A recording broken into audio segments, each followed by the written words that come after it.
It has been a while since I've covered a more affordable tablet, or just tablets in general, but Teclast is back with a model here that's called the T50HD. Now, this model is running Android 14, which is good.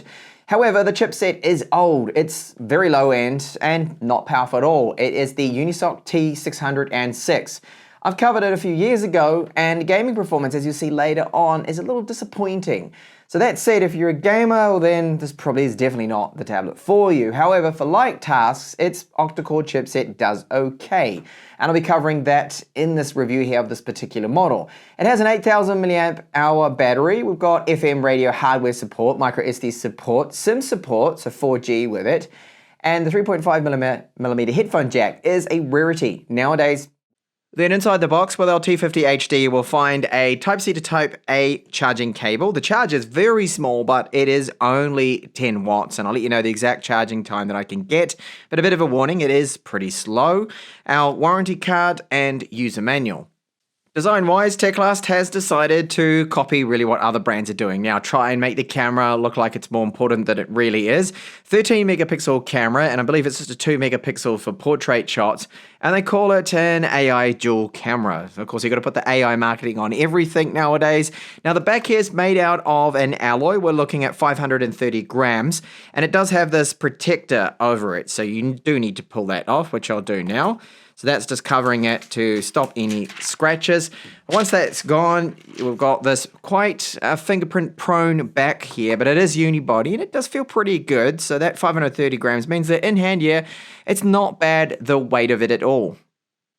And just like what we've seen with Teclast before, they do apply a screen protector to it. So that, the first layer, you take that off, and then you have the protection there. Now, the screen glass that they normally use is not scratch resistant. It's just like normal soda lime glass. So that is why it already comes with a pre-applied screen protector, and they do a very good job of it. So there's no dust underneath this. There's no air bubbles. If I tried to put it on myself, it certainly would not look this good. So the camera here, this one's 8 megapixels.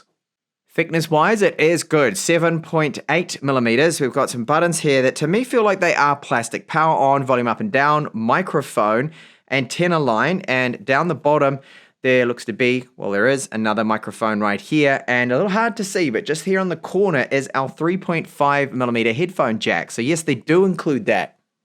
Here you can see it now a lot better. We've got our speaker. There's two of those. Type-C, it's just USB 2 speed, so transfers will be slow.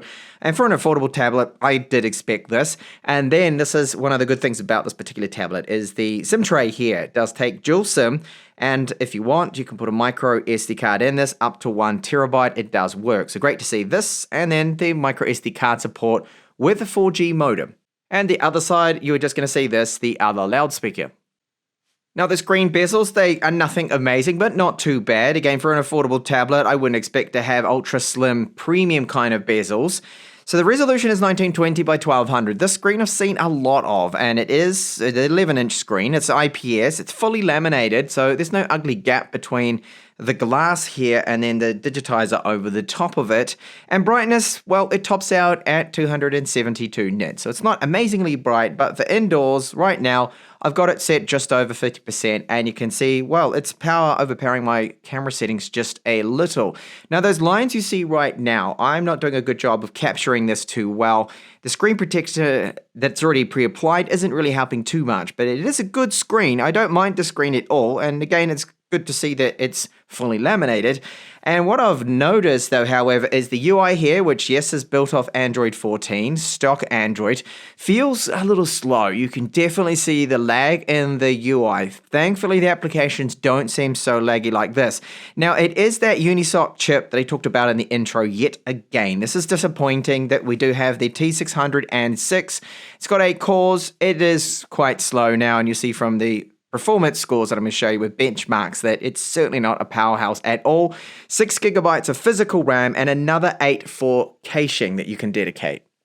It is a stock Android 14, so there is no bloatware. PC Mark, this is something I installed myself. Hardware FM radio on board, but you do need to plug in a headset for that to work because it acts as the aerial. We used to get this a lot, And the 4G, that is working, I can confirm. So this is a positive here, and there is GPS on board. So it does offer a lot considering the price point.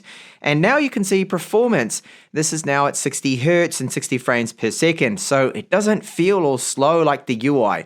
The UI to me clearly needs some optimization. And even though it is pretty stock, it's just lacking that aspect of it, that it should be a lot more fluid than it really is. So 256 gigabytes of free storage we get with this.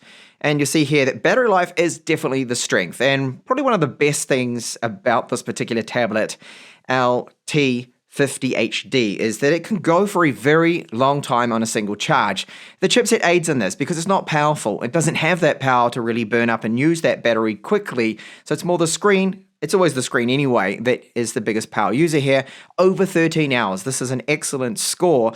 However, charge time, very slow here. This is when I first started to charge, and you can see here that when I timed the final charge, when it got up to the 100% here, it took 294 minutes. Yes, that is a very long time to charge there an 8,000 milliamp hour battery. Although according to this, the actual capacity is a little bit less because this is the claimed typical, and that's what always happens. It's sometimes a little bit less than that. So very long to charge there. It's definitely one of those tablets that you want to plug in overnight to fully charge it, and that way you get a day's use out of it, especially with that really good battery life that we do have. Now, when I pull down the toggles here, you don't normally see any lag either. I just wanted to turn that brightness down a little bit. You can see here that with Antutu, very low score. Yes, this is definitely low end. Not even mid-range, but low end. Not even making here 300,000 points with Antutu. The weakness is that GPU. It really is not powerful at all. It really does struggle, and I'll show you that with gaming too soon.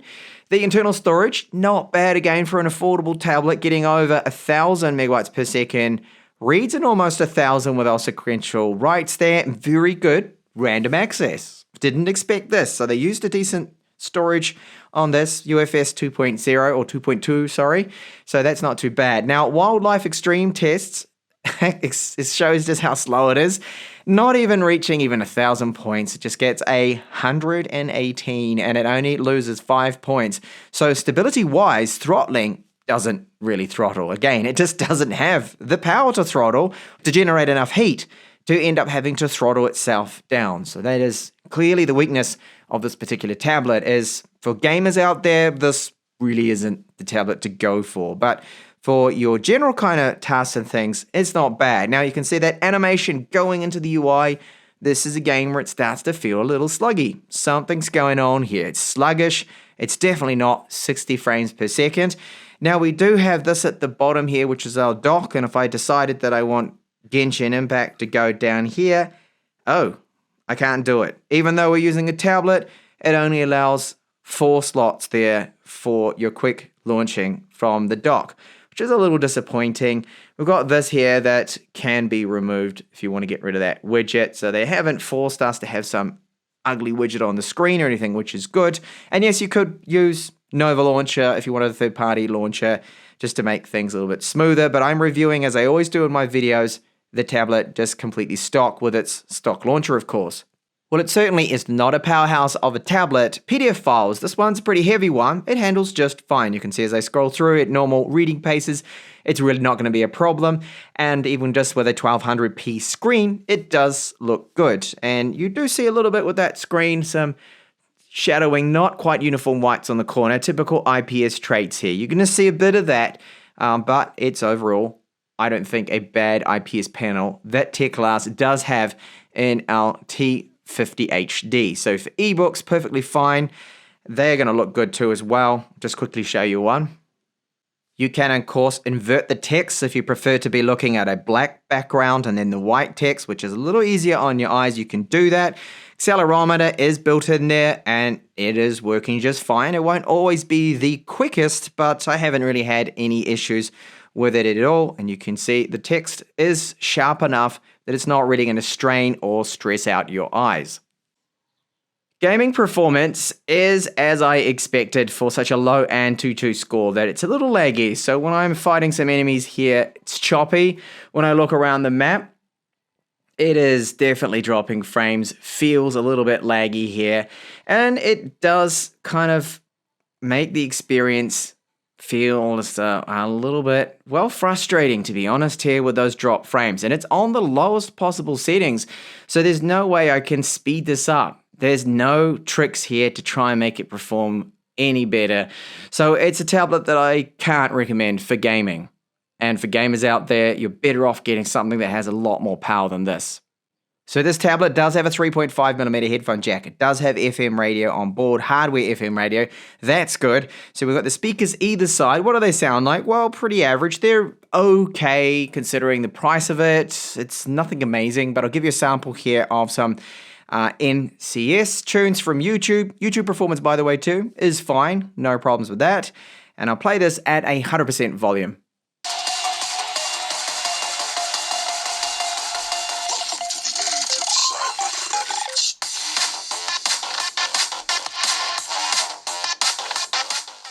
So recapping now, the T50HD from Teclast is a tablet that I can see is really just for your browsing and media consumption kind of stuff, all right? So that's just YouTube does run well on it. Chrome runs fine. It is smooth. Ebooks are fine. PDF files, things like that. But when it comes to gaming, no, not with this chipset. This chipset is simply just too low end. It doesn't have good power. Now, there are some other things out of this tablet that aren't all negative. There are some positives, like battery life is good. The charge time not. That took a very long time to charge. That's a little slow, but the build is good. The screen is not a bad screen that I've seen many times before for an affordable tablet. And the UI performance, well, as I mentioned before, that it's a little sluggish. It is not the best. There's a bit of slowdown clearly, and that is not running at 60 frames per second at all. I don't know why, probably just needs more optimization because normal apps like Chrome and YouTube is smooth there. And we do get the 4G support, FM radio, which is good to have, and a 3.5mm headphone jack, and even the micro SD card support. All fantastic, but what it all boils down to is a very disappointing chipset selection that Teclast went for that Unisoc T606. It's simply not good enough, I feel, especially now in 2024. So that's a full story, and really all you need to know there of the Teclast T50HD. Thanks a lot for watching.